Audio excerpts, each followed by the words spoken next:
ఆంధ్రప్రదేశ్, తెలంగాణ ఈ రెండు రాష్ట్రాలకు సంబంధించిన రాధా రంగా మిత్రమండలి నూతన కమిటీ ప్రమాణ స్వీకారం జరిగింది.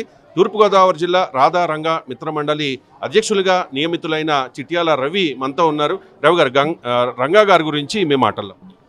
రంగా గారు అంటే ఈ రోజున మేము చూస్తూ ఉన్నాము, ఎక్కడో 450 కిలోమీటర్ల దూరం నుంచి వచ్చి ఈరోజు ప్రమాణ స్వీకారాలకి హైదరాబాద్ వచ్చి ఉన్నారు అంటే రంగా గారి యొక్క పేరు కానీ ఖ్యాతి కానీ ఇప్పటికీ కూడా మరవలేదని చెప్పి నేను చెప్తా ఉన్నాను.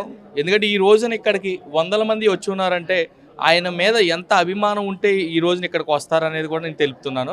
రంగా గారు ఒక కులానికి, ఒక ప్రాంతానికి, ఒక వర్గానికి, ఒక మతానికి, ఒక పార్టీకి సంబంధించిన వ్యక్తి కాదు. ఆయనకంటూ ఒక కులం ఉండొచ్చు, కానీ ఆయన ప్రతి నిరుపేదకి కూడా వాళ్ళ యొక్క కష్ట సుఖాలకు తోడుంటూ ఈ రోజున ప్రతి కుటుంబంలో కూడా రంగా గారు సేవలు చిరస్థాయిగా నిలిచిపోయినటువంటి ఘనత రంగా గారికి ఉన్నది. అలాంటి రంగా గారిని మేము ఎప్పుడు కూడా స్మరించుకుంటూ ఉంటామని చెప్పి తెలియజేస్తా ఉన్నాను. రాధా రంగా మిత్రమండలి ప్రధాన డిమాండ్ రంగా గారి పేరు ఏదో ఒక జిల్లాకి, ఆంధ్రప్రదేశ్లో ఉన్న ఏదో ఒక జిల్లాకి పెట్టాలి అని చెప్పి.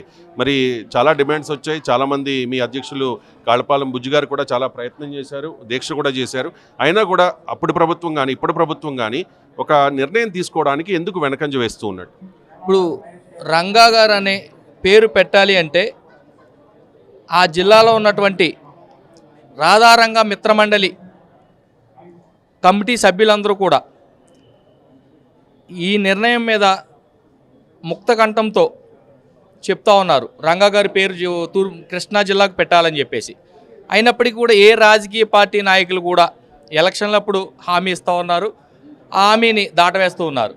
కానీ ఇప్పుడు జరగబోయేది ఏంటి అంటే తొందరలో రంగా గారి పేరు కానీ కృష్ణా జిల్లాకు పెట్టకపోతే కనుక ఖచ్చితంగా మేము దీక్ష చేపడతాం పేరు పెట్టేదాకా అని చెప్పి తెలియజేస్తున్నాను.